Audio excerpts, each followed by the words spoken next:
peut-être aussi avec le contemporain, parce que je crois que le contemporain est très friand d'Antigone. C'est pas un hasard d'ailleurs si on parle beaucoup d'Antigone peut-être depuis quelque temps. Alors, Bion disait que l'analyste devait aborder chaque séance sans mémoire ni désir. Il y a eu cette phrase-là. Alors, je ne sais pas si on peut parler de désir pur. Mais voilà un vœu irréalisable, tant mieux parce que c'est un vœu d'extinction, sans mémoire ni désir. C'est un vœu de mort vivant, comme Antigone. Je pense évidemment qu'on peut comprendre cette phrase de Bion en la référant à son propre parcours, en revenant à sa formation, probablement au modèle théorique dont il voulait se différencier des excès, le bombardement interprétatif kleinien. Je pense à cette phrase parce que je crois que vous nous parlez aussi ce soir de la mémoire et du désir de l'analyste. Dans la démarche qui est chaque fois la vôtre lorsque j'ai plaisir à vous écouter, l'interrogation, la remise sur le métier de son ouvrage, c'est-à-dire pour l'analyste peut-être précisément un tissage de désir et de mémoire. Alors du côté de la mémoire, au moins le modèle théorique. L'interrogation du modèle théorique auquel l'analyste se réfère. Cette interrogation, c'est sortir du risque de répétition, du risque d'Antigone ou des épigones. Remettre sur l'ouvrage toujours ses propres fondements théoriques, peut-être c'est l'éthique de l'analyste, sa manière de rester analyste.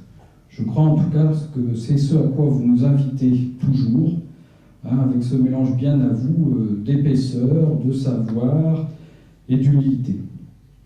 Alors vous témoignez évidemment d'un parcours en évoquant Antigone, peut-être pas seulement celui, on l'a bien entendu, de votre lecture de la pièce de Sophocle, aussi celui de l'analyste, celui de la rencontre avec Jacques Lacan, celui des séminaires et celui de l'héritage lacanien.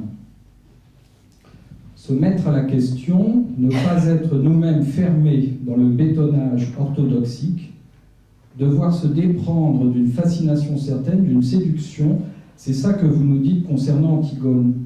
Peut-être le dites-vous aussi par rapport à la fascination, à la séduction que peut aussi exercer un modèle théorique. Également la personne de Jacques Lacan, peut-être.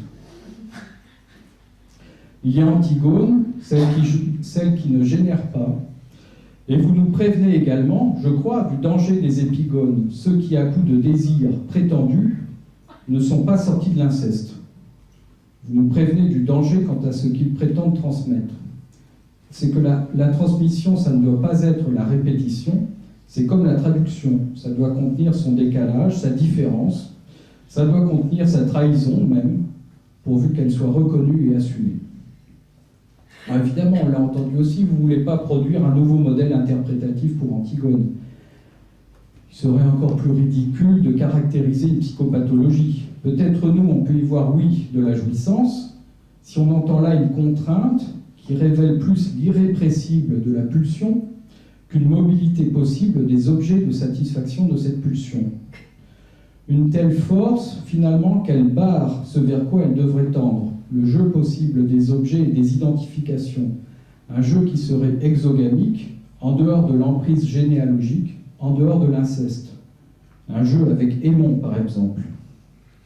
Antigone, c'est un négatif qui s'affirme. Alors, pour comprendre Antigone, effectivement, n'oublions simplement pas que c'est une tragédie. C'est-à-dire, c'est une mise en scène du destin, d'une transmission à mort.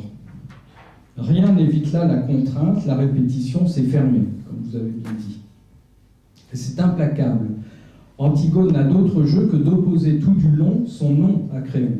C'est un négatif qui n'est pas du côté de la vie, bien sûr. Il ne s'agit pas tout à fait d'une position organisatrice, par exemple le fameux stade du nom.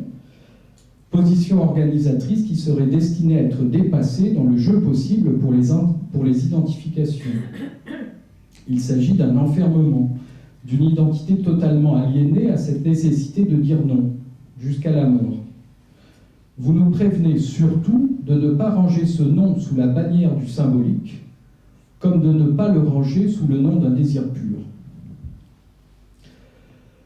Ça s'est fermé aussi implacablement avant même le début de la pièce. je crois qu'il y a là une interprétation d'Antigone qui nous permettrait d'associer sur divers troubles de l'adolescence. S'agit-il même d'une adolescence? Ça s'est fermé avant. Antigone reste la gosse, selon une traduction de Jacques Lacan. On pourrait évoquer ces résistances acharnées à un réaménagement interne, ces gauchissements du développement marqués, dans le temps de l'adolescence, par un après-coup pubertaire absolument intolérable et non négociable, en fonction de ce qui s'est passé avant, c'est-à-dire en fonction des équilibres antérieurs, en fonction des imagos notamment. Antigone deviendrait le modèle d'une adolescence qui ne peut en être une empêchée d'adolescence. On peut penser là évidemment à la question de l'anorexie, par exemple.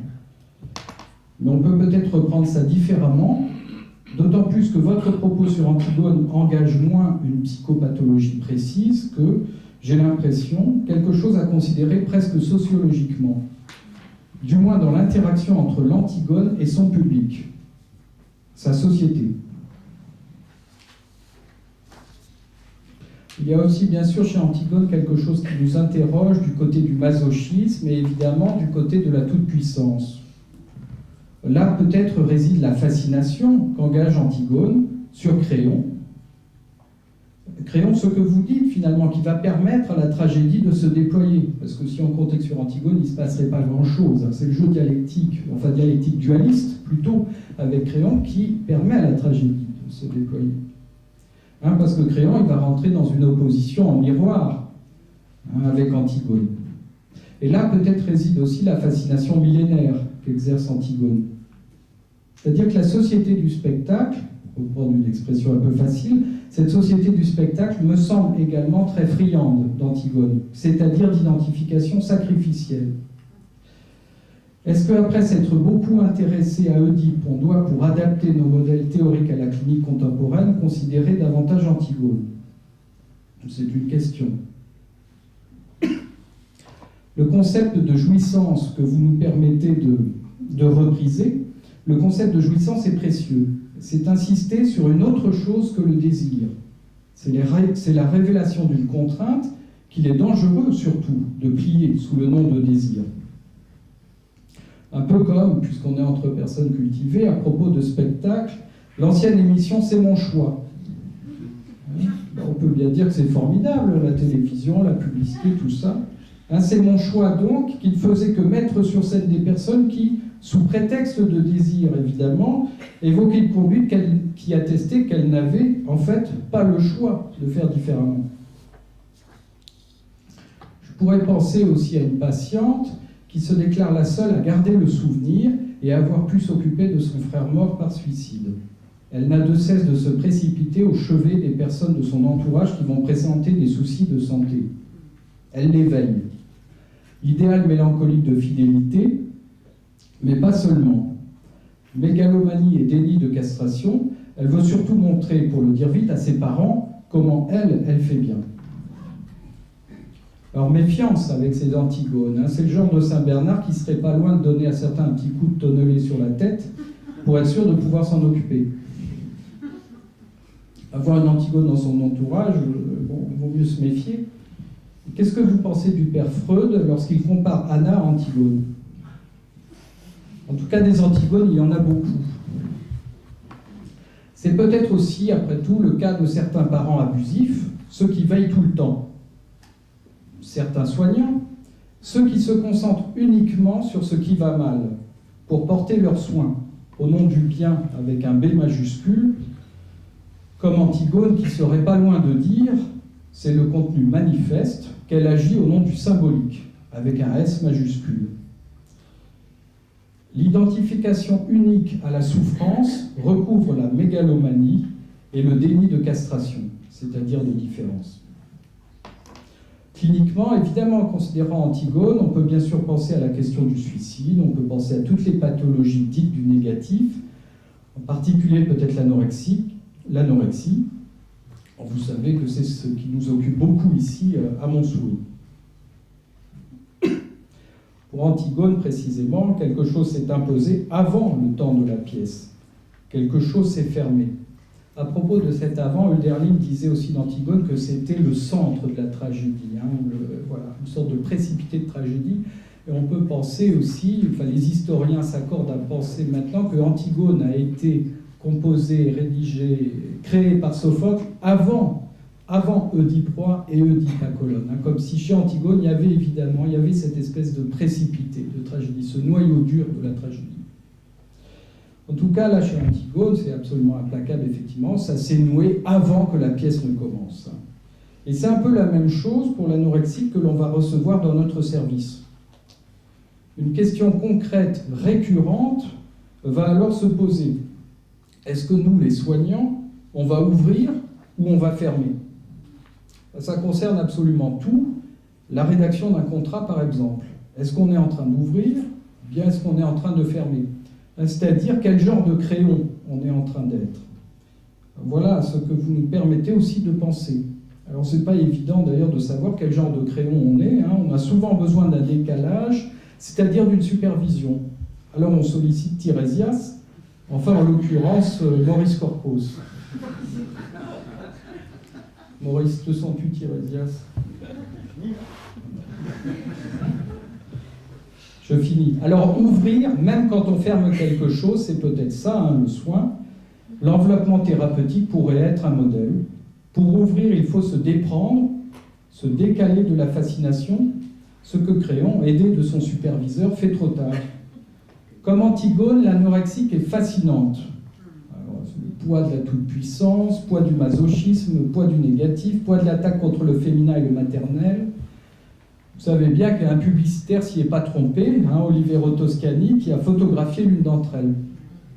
Photo scandaleuse, on peut s'entendre là-dessus, en ce qu'elle joue précisément de cette fascination, toujours prête à être partagée. Mais c'est précisément ça l'objet du publicitaire. Hein. Il nous avertit de ce qu'on a envie de partager, de ce qu'on a envie d'avoir aussi. Là, cette fascination, c'est cette identification de l'anorexique à une indomptable, à une rebelle, à une qui ne céderait pas sur son désir. Cette identification de la contrainte à un modèle d'Antigone qui serait tout désir, toute liberté même, opposée à la prétendue tyrannie de Créon.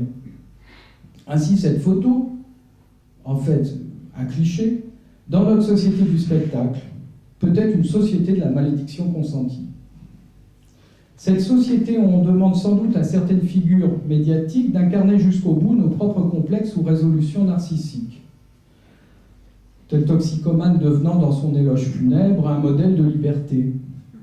Bon, c'est le genre d'éloge ou de complicité qui tue.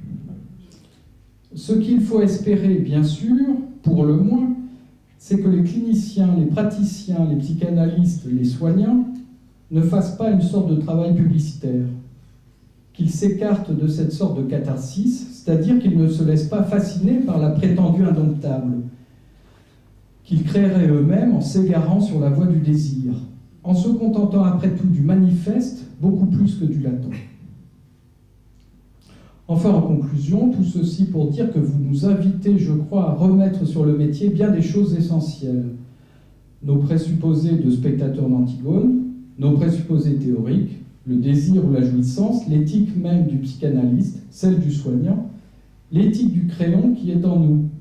C'est peut-être d'autant plus indispensable de vous entendre sur Antigone, qui n'est pas nouvelle, mais qu'elle nous permet, avec vous, de continuer à penser, non pas seulement le théâtre grec, non pas seulement Jacques Lacan, non pas seulement la clinique, mais de continuer à penser le contemporain. Et encore une fois, j'aimerais vraiment vous remercier pour tout cela. Peut-être juste tout dernier point, hein, on l'a bien entendu, vous êtes dans le champ de la psychanalyse, c'est cette éthique de remettre l'ouvrage sur son métier, de rester mobile et pas enfermé comme Antigone. Vous n'êtes pas dans le champ de l'anecdote, mais on se doute bien que vous en savez des choses. Alors le retour à Freud, proclamé par Lacan, n'est-il pas pour Lacan un moyen de donner à Freud une sépulture? Et si Lacan s'est identifié à Antigone, que penser de ses épigones? Alors là, vraiment de plus en plus anecdotiquement, dans la destinée de Lacan, qui s'est déclaré seul comme je l'ai toujours été, comme Antigone aurait pu dire, d'après vous, qui fut le crayon de Jacques Lacan? Ou sa Jocaste? Évidemment, je ne vous demanderai pas qui vous êtes, vous.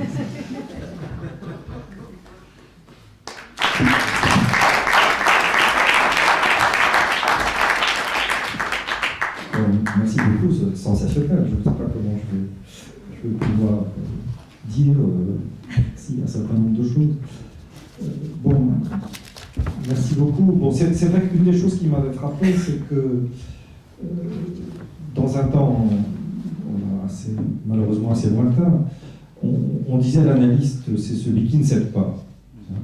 Ce qui suppose qu'il y ait chez lui, enfin chez nous, chez moi, un débat autour de céder, pas céder, etc. Mais en fait, la seule personne qui répétitivement se débat avec cette question dans la tragédie, c'est Créon. C'est Créon qui, littéralement, sans qu'il ne doit pas céder sur quelque chose, ne sait pas sur quoi céder. Et est engagé dans ce débat avec cette question et est dans un chemin à lui-même opaque où il se perd, puisque ça lui fait traverser une folie, ça lui fait perdre sa femme et un certain nombre de choses autour de lui, pour trouver enfin finalement une réponse qui est un écart. Dire qu'Antigone ne cède en rien, pour moi c'est une espèce de projection psychologique. Hein. Elle met en demeure les autres de céder ou de ne pas céder. Elle est dans une position qui doit déjà être déplacée pour que la question même de céder à qui ou à quoi ait un sens. Hein. Donc il y a là vraiment quelque chose, je trouve, cliniquement très fort, auquel on a tous été confrontés. On commence par ne pas céder pour exister, puis après on fait un travail sur nous de mille et une façons pour essayer de définir sur à quoi on tient, sur à quoi on ne tient pas, etc. Alors, ce mouvement-là était lié à deux choses. Bon, c'est vrai que comment défendre la psychanalyse sans l'idéaliser. Le moment de l'éthique de la psychanalyse, enfin, après Lacan, prend tout à fait un autre chemin. Mais c'est le moment d'une espèce de conjonction. Alors, Lacan était le seul à pouvoir faire ça, puisqu'il l'a considérablement restauré et fait exister cette psychanalyse. Mais c'était le seul à la défendre et l'idéaliser dans le même mouvement. C'est-à-dire la faire porteuse d'un absolu, et par exemple de l'absolu du désir. Et je pense que dans ce moment d'héritage dans lequel nous sommes, c'est-à-dire de transmission, il y a un mouvement de désidéalisation nécessaire qui n'est pas un mouvement de déception, c'est un mouvement de transmission. C'est un mouvement nécessaire à une transmission, puisque la tragédie montre bien que l'idéalisation, non seulement ne transmet rien, mais laisse la mort au pouvoir. Elle est mortifère. Donc il y a là une leçon, je trouve, extraordinairement forte, qui, alors à l'époque, était nourrie du débat clinique pathétique, enfin pathétique en tout cas à mes yeux, qui se formulait de la façon suivante, mais comment veux-tu qu'Antigone ne se suicide pas, puisque c'est son destin? Et donc l'idée seule de créer une alternative à cette voie déjà tracée paraissait absurde et impensable au regard même de l'inconscient, défini comme une espèce de conjonction de la malédiction et du destin. Or, il me semble que, aussi bien pour Freud que je crois chacun d'entre nous, et en tout cas moi-même, notre difficile travail clinique, il s'exerce justement dans cet écart entre destin et malédiction. Avoir un destin, une destinée, un nom, une histoire, un héritage, ça n'est pas s'enfermer dans la malédiction des générations précédentes.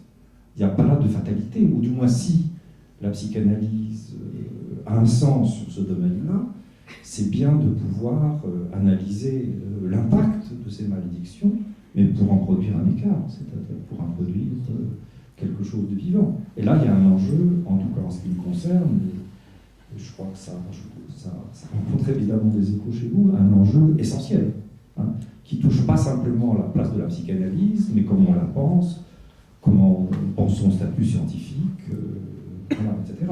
Alors, Freud, bon, il disait ma petite Antigone, hein, c'est-à-dire sa petite Anna, qu'il a analysée, comme on sait maintenant, 2 fois pendant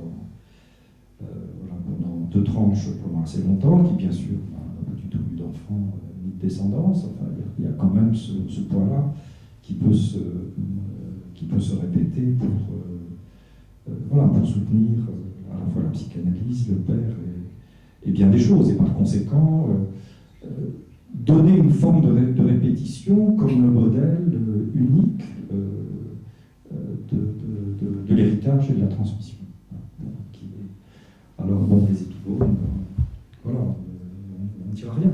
Elle dit quelque chose d'extraordinaire, hein, Antigone, dans les multiples choses qu'elle dit. Elle dit cette chose étrange: si j'avais perdu mon père ou ma mère, après tout, ce serait pas si grave que ça. Si j'avais perdu un enfant, ça serait pas si grave que ça. Mais mon frère, il est irremplaçable, j'en ai qu'un. Je ne pourrai jamais le remplacer. Ce qui est extrêmement étrange, enfin, quand on l'entend comme ça, le dit comme ça à plusieurs reprises. Qu'est-ce que ça dit? Ça dit que le frère, pour elle, c'est le nom d'une identification qu'elle ne peut pas changer, d'une identification irremplaçable. Donc c'est aussi une tragédie qui nous dit quelque chose sur les conditions d'un changement psychique. Est-ce que ça mobilise? Là aussi, c'est notre tâche, c'est notre travail, notre énorme difficulté, et la façon dont cliniquement nous pouvons reprendre cette question. Merci beaucoup.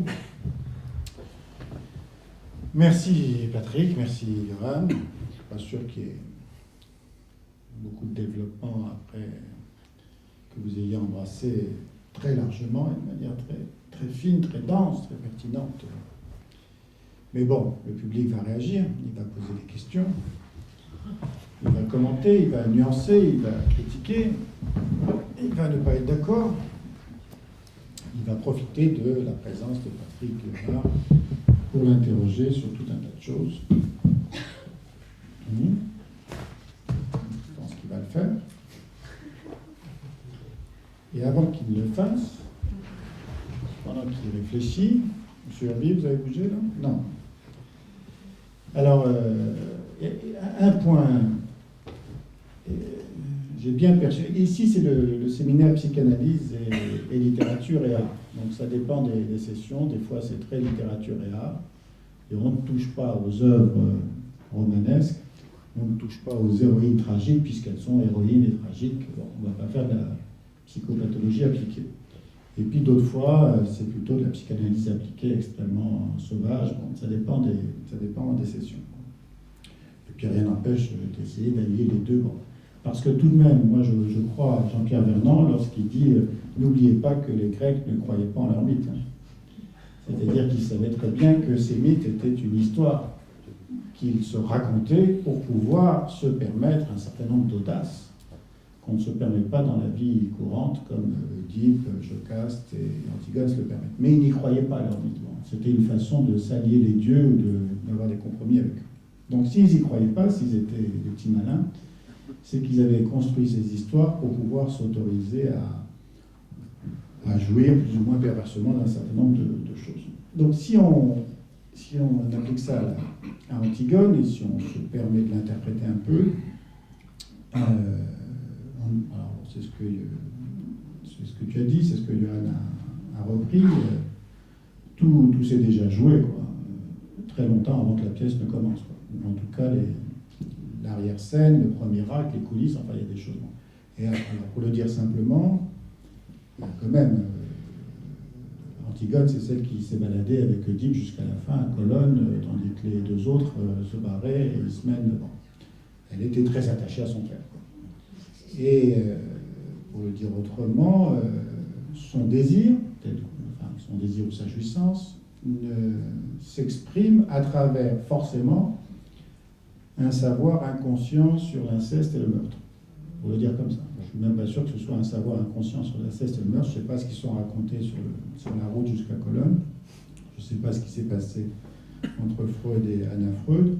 Il semble qu'il y ait eu des fantasmes de fustigation très importants. Enfin, bref, disons que le désir d'Antigone ne peut s'exprimer qu'au travers d'un savoir inconscient, préconscient sur l'inceste et sur le meurtre. Alors oui, il a raison, Johan, ça nous rappelle vraiment la clinique quotidienne parce que c'est bien de ça dont il s'agit pour un certain nombre de patientes anorexiques, c'est-à-dire que, comme Antigone, le refus actif, volontaire, délibéré d'un épanouissement de leur identité sexuelle et d'un refus de la téléologie de leur être, c'est-à-dire de devenir épouse et mère, et d'abord et avant tout, n'est pas un choix. Ce n'est pas qu'elles n'en ont pas l'appétit, c'est que si elles y vont, il n'y a plus d'inceste, puisque la sexualité, c'est sortir de l'inceste, c'est-à-dire in secare non coupé. Sexus, c'est coupé. Donc si elles y vont, si elles rencontrent l'altérité, qui peut être en effet un frère, pour commencer, pour le dire rapidement, surtout si on est très proche de lui, et Dieu seul sait que le frère de l'anorexique, c'est une figure formidable, éminemment importante. Bon. Donc si elles rencontrent l'altérité, l'homme, s'il a la possibilité d'enfanter, de générer... Bon, alors toute l'histoire antérieure qui les a fondées, c'est-à-dire celui de l'inceste, est finie. Et comme tu l'as dit, c'est quand même effarant que cette gosse, en effet, Antigone, maudit Ismène qui, elle, rêve d'enfanter, de quitter la famille, quoi, de quitter la maison, de la même manière que Oedipe a maudit ses deux fils qui se sont barrés. Très bien, et alors, là où je crois que dans ton livre, il y a quelque chose qui perce et qui est très important, parce que là, c'est quasiment tragique, si ce que je vais dire a des accents de vérité, c'est que de rester peu ou prou dans l'inceste, c'est ce qui permet d'accéder à la jouissance. Et c'est ça qui fixe. Donc c'est bien ça que tu dis. Oui, tout à fait. Ça c'est tragique. Parce que comment s'en dégager peu ou prou, défiler entre ça et ça, pourquoi certains s'y fixent définitivement, enfin, parce que c'est quand même pas rien la jouissance, hein, ça ne se refuse pas quand ça se rencontre, mais le problème c'est qu'une fois qu'on l'a rencontré, il faut s'en dégager après, pour ne pas en devenir addict, c'est extrêmement, extrêmement délicat. C'est le point sur lequel je voulais t'interroger. Oui, donc je suis tout à fait en accord avec cette extrêmement difficile question. Bon, j'ai fait exprès de ne pas trop parler d'inceste. Évidemment, il Tu dis des relations intrafamiliales. Oui, voilà, c'est ça. Hein. Il y a... Enfin, c'est de ça dont il s'agit. Bon... Je crois que la question, enfin, alors, bon, une des questions, c'est de pouvoir réintroduire le sexuel là où la mort vient trop vite occuper toute la scène, finalement. Là, on le voit très très bien. Hein. Chez Antigone, c'est très très net. Et où cette mort reçoit là aussi le poids de la malédiction, réelle ou imaginaire, des générations précédentes. Alors, dans la tragédie grecque, ça se complique beaucoup du fait du statut des mères, hein, qui se suicide quand même beaucoup à la fin d'un certain nombre de tragédies. Dans Sophocle, bien sûr, dans Oedipe roi aussi. Et là aussi, Lacan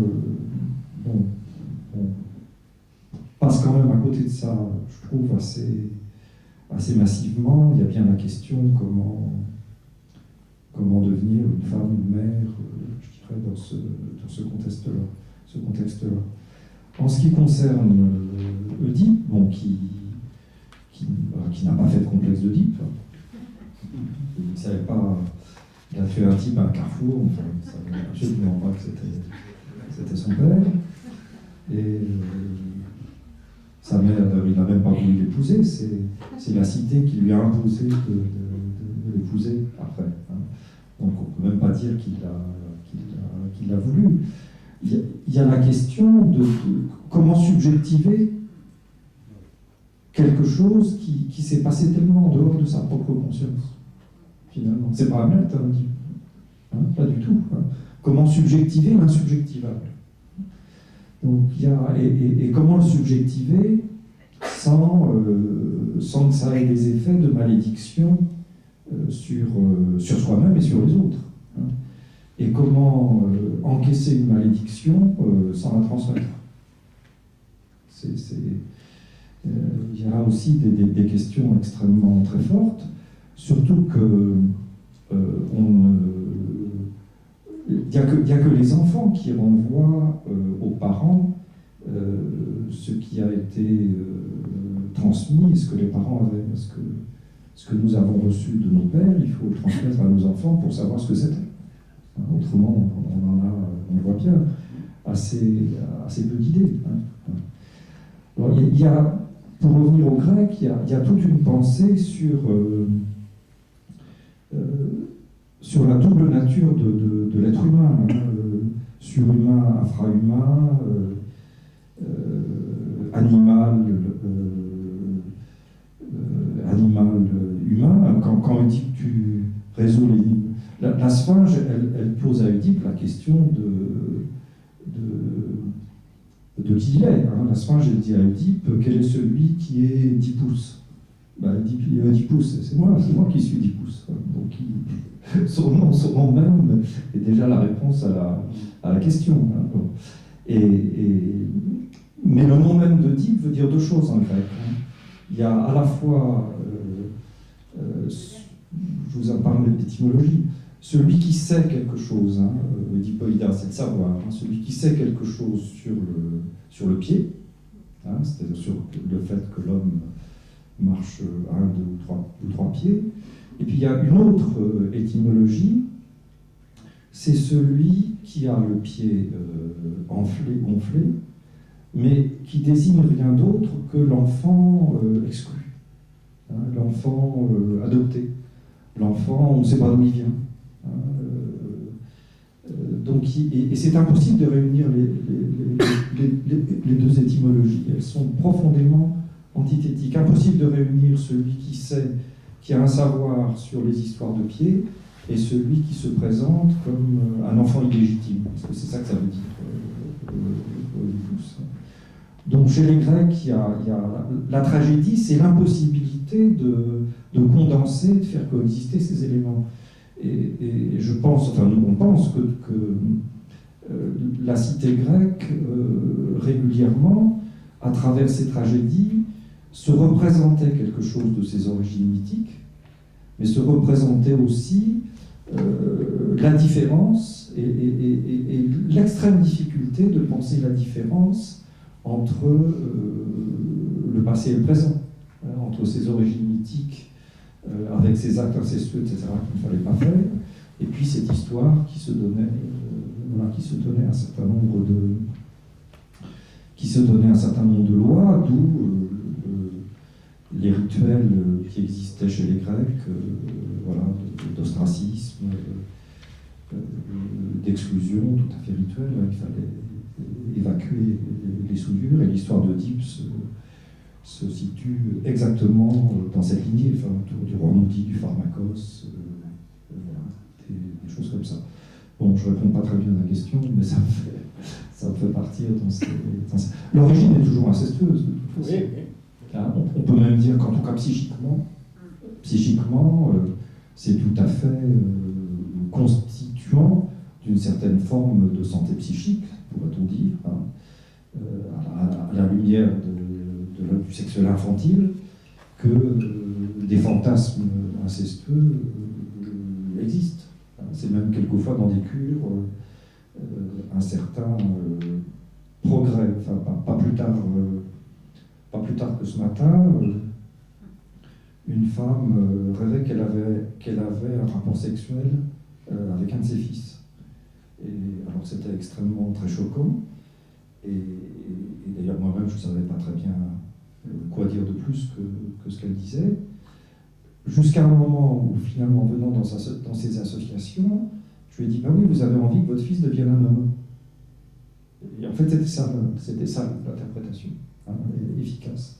C'était sous la forme de la représentation fantasmée d'un inceste, un désir, alors analysable, on peut penser ce qu'on veut, de faire que ce soit elle-même qui fasse de son fils un homme, et qu'il le mette dans cette position-là.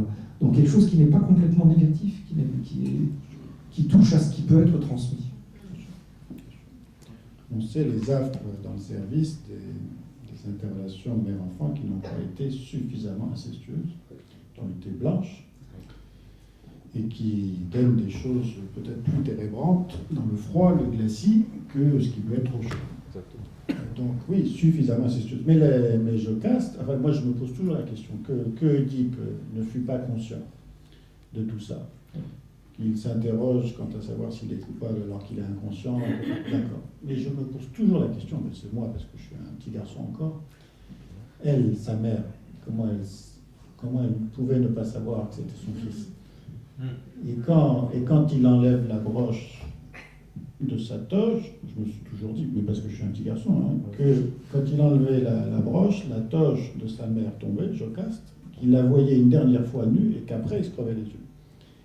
Donc là, c'est peut-être trop incestueux, cette mère-là. Je pense qu'elle n'est pas totalement inconsciente. En tout cas, je me dis que la chair maternelle a dû se rappeler de quelque chose dans la proximité avec la chair de son fils. Mais bon, tout ça est romantique.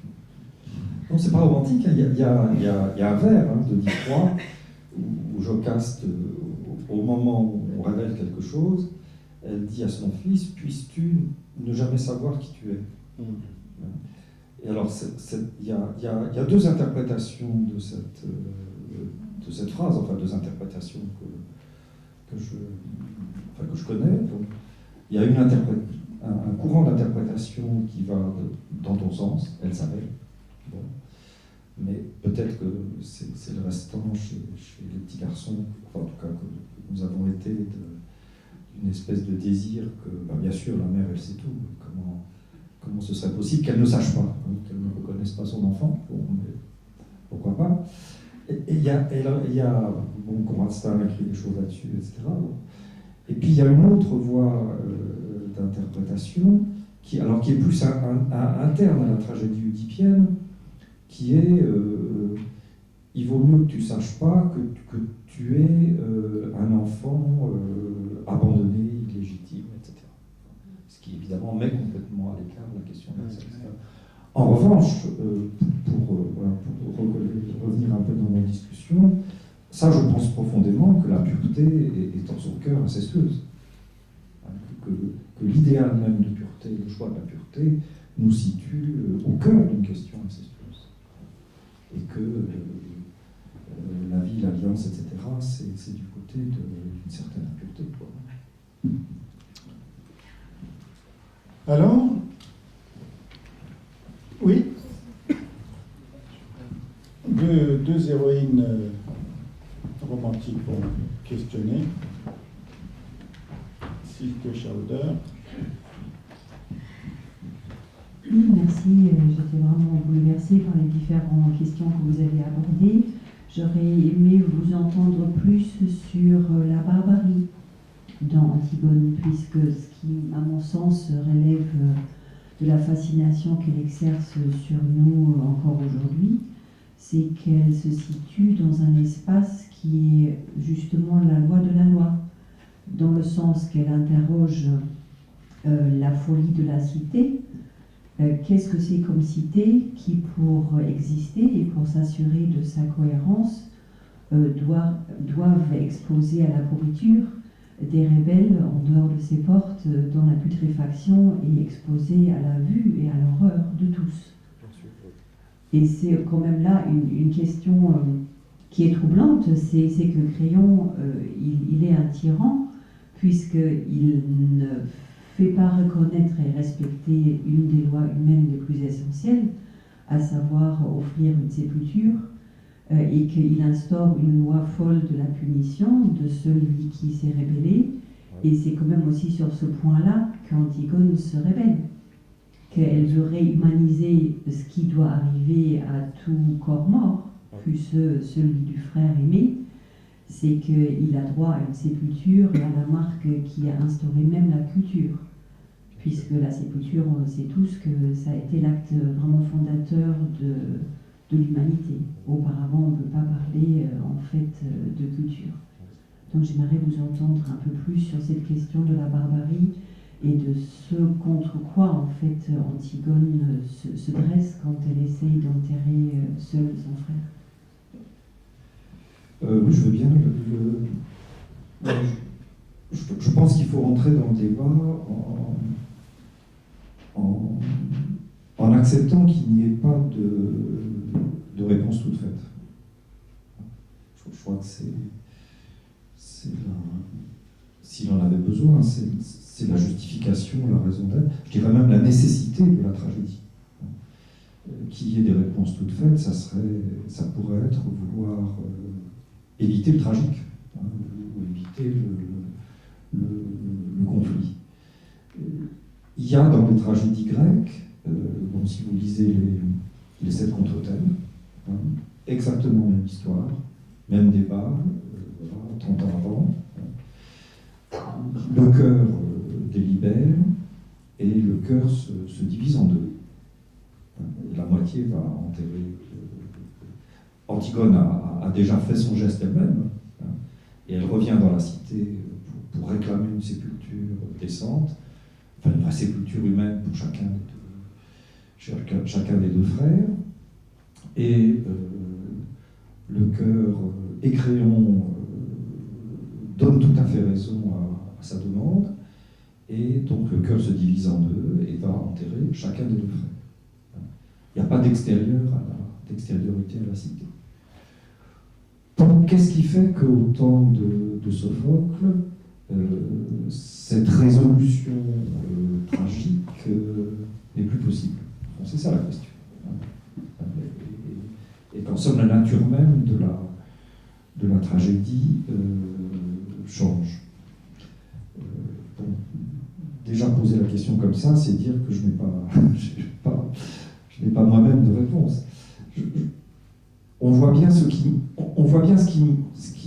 rend la réponse difficile et ce qu'il faudrait pour qu'il y ait une réponse.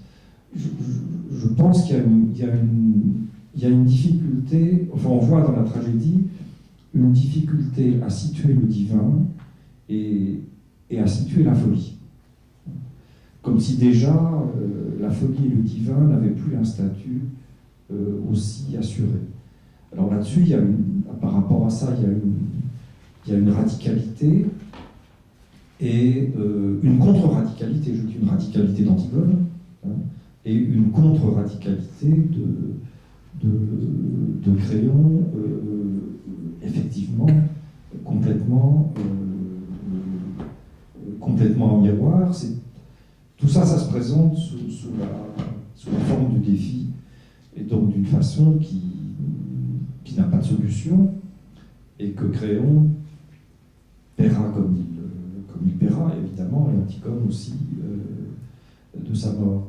Je pense que ce qui manque, c'est d'abord une dimension du temps, une temporalité. Tout arrive au même moment dans la pièce, et si on compare, pour autant que la comparaison soit fondée, des circonstances historiques, enfin une guerre civile dans un pays, etc., est-ce que notre mémoire politique peut accepter ou a pu accepter, parce que bien sûr qu'elle le peut, que les honneurs funèbres soient rendus de la même façon aux antagonistes en même temps. C'est ça la question. C'est ça la question. C'est exactement ça. L'édit de Créon, du point de vue des lois grecques, est absolument y a d'autres exemples. Il est fondé. Mais alors peut-être aussi qu'à ce moment-là, la cité n'arrive pas à définir son extériorité, à définir quelque chose qui serait pas elle, ni non plus à définir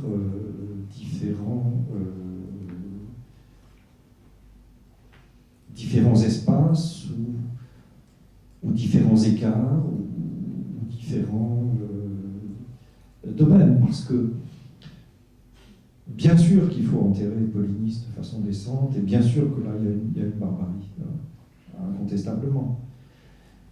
Et en même temps, alors prenons des exemples, quand Lyrline commente Antigone de la façon dont je l'ai rappelé, il ajoute à son commentaire un commentaire de la Révolution française, et il dit Antigone, c'est la terreur, c'est Robespierre.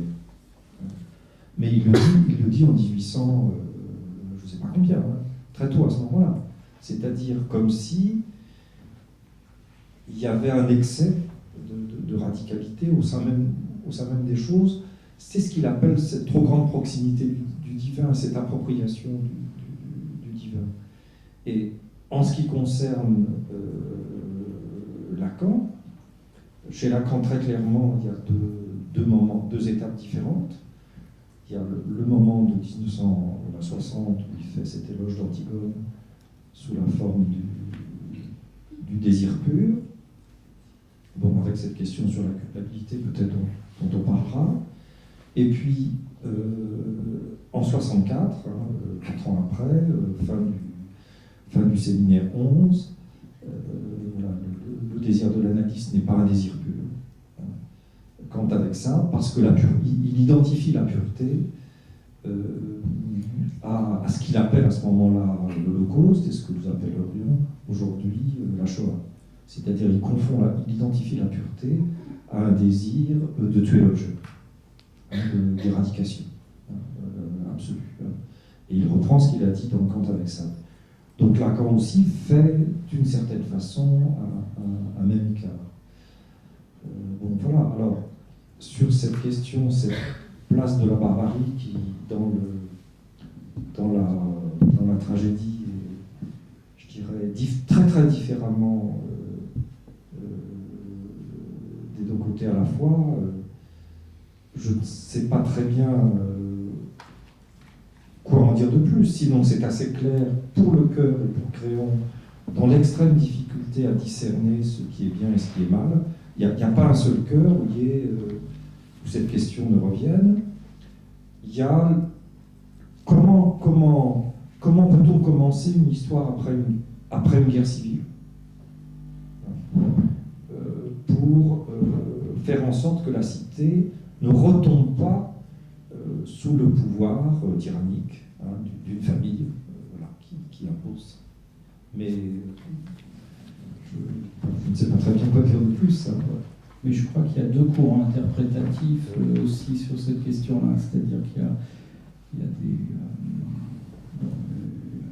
il y en a qui ont d'emblée posé que Créon était un tyran et qu'il ne voulait pas rendre de sépulture à Polynice, et que c'était un moyen pour Sophocle de se moquer finalement des cités plus archaïques que n'était Athènes, notamment Sparte, qui ne rendait pas d'honneur funèbre aux traîtres à la cité.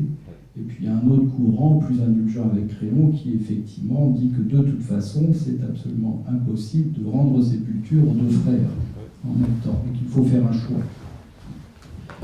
De toute façon, à la fin de la tragédie, Créon, au milieu de la tragédie, il accepte, il supprime son édit. Donc, Polynice a tout à fait une sépulture décente. Alors, la question, est-ce qu'il a fallu la mort, est-ce qu'il a fallu le sacrifice d'Antigone pour que ça arrive?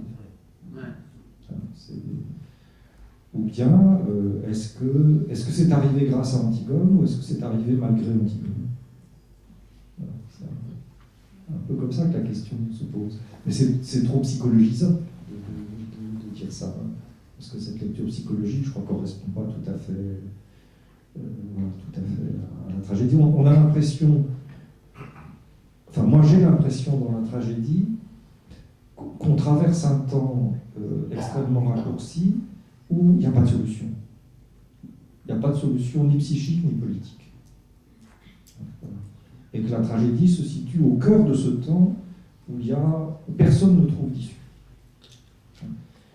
Et l'issue se fabrique elle-même dans une temporalité très, très courte, mais à travers un certain nombre de catastrophes. Mort d'Antigone, suicide de la mère, etc. Donc, si on se décale un peu par rapport à ça, est-ce qu'une des questions de la tragédie, c'est est-ce que les hommes, est-ce que nous pouvons éviter la barbarie qui vient toujours nous ressaisir sans traverser des crises aussi effroyables que celle-là. C'est-à-dire à la fois, on n'est jamais sorti de la barbarie une fois pour toutes, et en même temps, quand elle revient, elle ébranle tellement fondamentalement le corps social et le corps psychique que pour l'éviter, pour restaurer la nature de la civilisation, là où la barbarie pourrait venir, il faut traverser un temps où personne n'a la solution. Même le cœur, il la donne, mais au Tiresias, mais il la donne à la fin parce qu'il ne pouvait pas la donner avant. Hein, donc il y a une réflexion sur ces questions. Et il me semble qu'il y a Et puis il y a ceux qui ne cherchent aucune solution. Il y a une dimension supérieure par rapport à la question de comme disait Félida, de faire œuvre de sépulture. C'est que ces deux-là n'ont pas, enfin les enjeux pour les deux ne sont pas de même nature. Il y a quelque chose chez Antigone qui est très touchant, c'est qu'elle veut un lieu de sépulture, un lieu où se recueillir auprès de son frère pour que persiste la mémoire de l'intime du corps de son frère. Et cette mémoire de l'intime du corps qui éloignerait la pensée du cadavre. Ça serait insupportable. Bon, elle veut commémorer à sa manière, peut-être de manière incestueuse, mais bon. Tandis que de l'autre côté, il ne faut pas oublier que Créon est apparenté aussi à cette famille incestueuse, à Jocaste, et que lui, il a très envie qu'il y ait une disparition radicale et qu'on oublie toute cette histoire et qu'on en finisse. Et ces deux dimensions-là s'affrontent, et c'est peut-être ça qui est tragique, c'est quand on est dans des affrontements qui sont sur deux dimensions radicalement différentes. Ça, c'est tout à fait tragique, puisqu'il y a deux logiques qui s'entendent parfaitement. Il y a un besoin impérieux qu'elle garde la mémoire intime du corps de son frère, et il y a un besoin impérieux pour lui qu'on arrête avec Jocaste et ses bêtises. Encore une autre héroïne romantique, Anne-Marie Smith. Est-ce que je vois un micro? Oui, bien sûr. Ok, merci. C'est autour de la question de la vie dans cette pièce, puisque il me semblait que vous situez la vie du côté de la cité, des lois de la cité, et Antigone du côté d'un choix de la mort.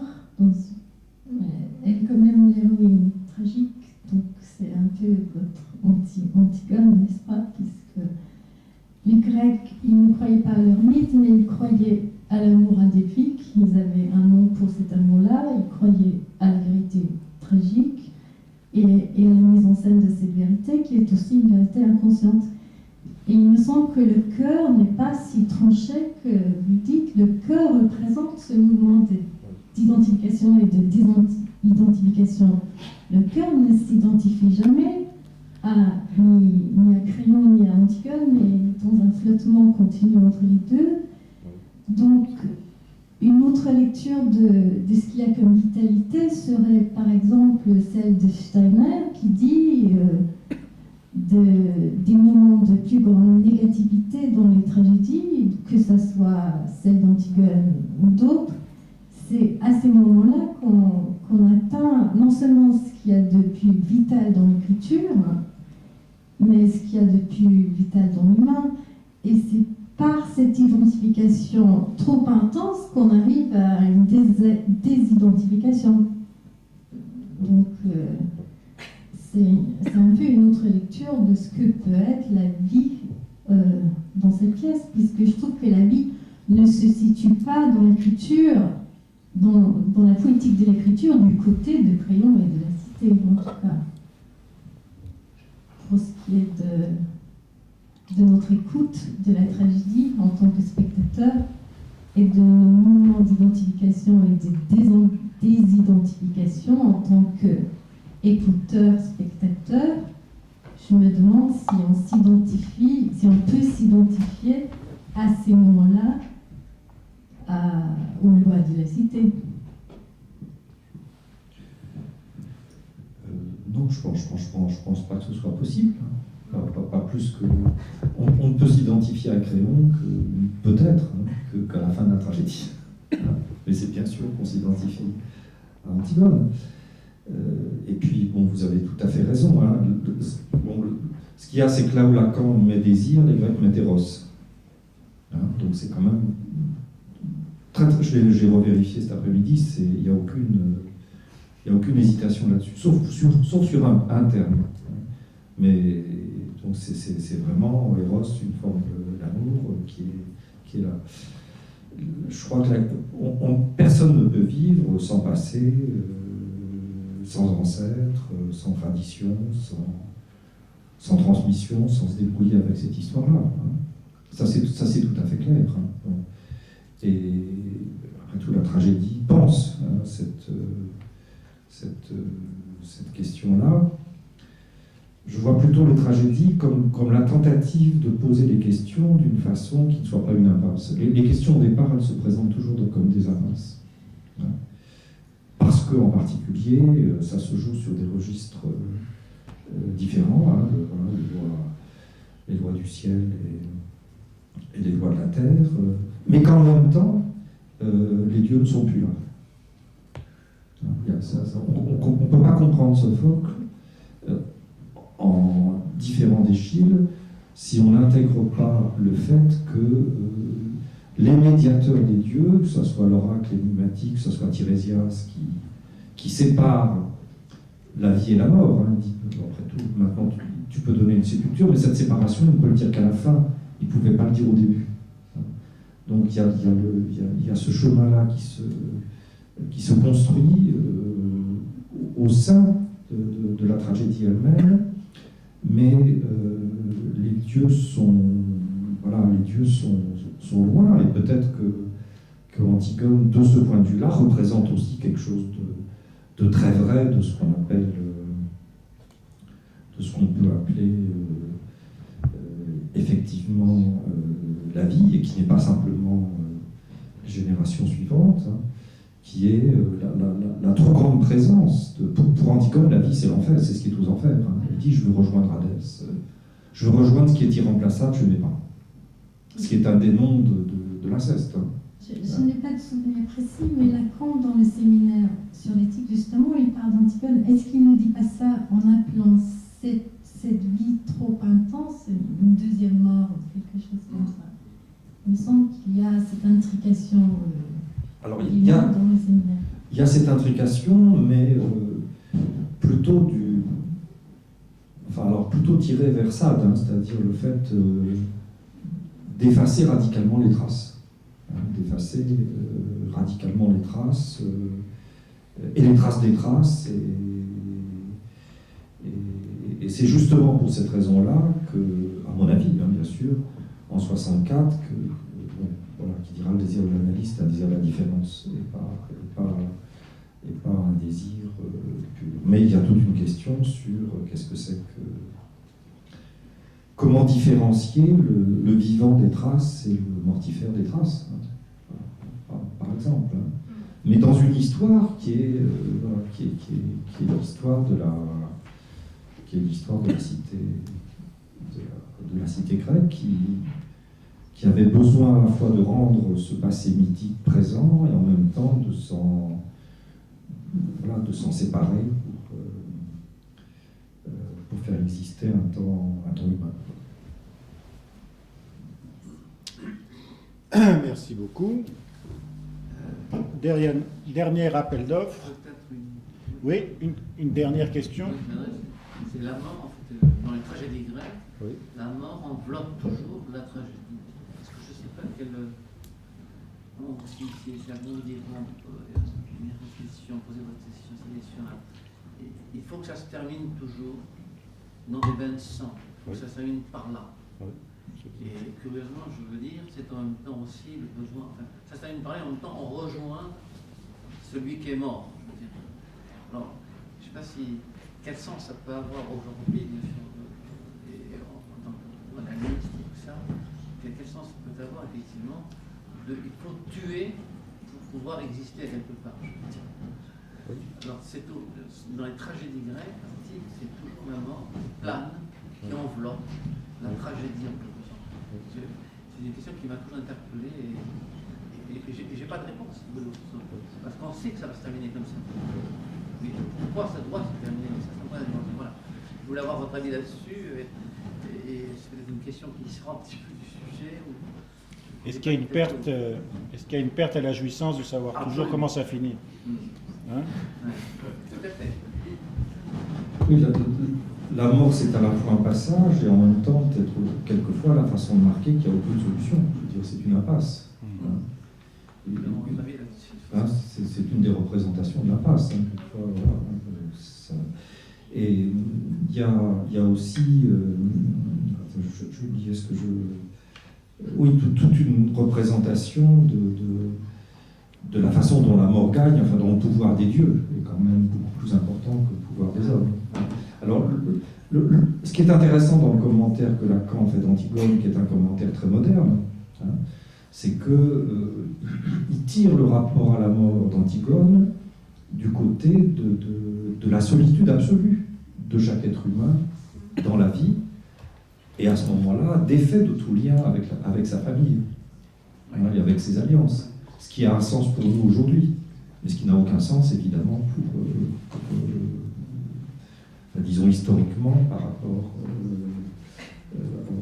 au temps de Sophocle. Mais on peut aussi lire ça comme ça. La façon dont la mort est affrontée a changé de sens, si je peux dire. Nous mourons seuls, et nous sommes seuls à mourir, ce qui n'a pas beaucoup de sens. Enfin, je ne trouve pas que ça a de sens là-dedans, sauf dans la mort des mères.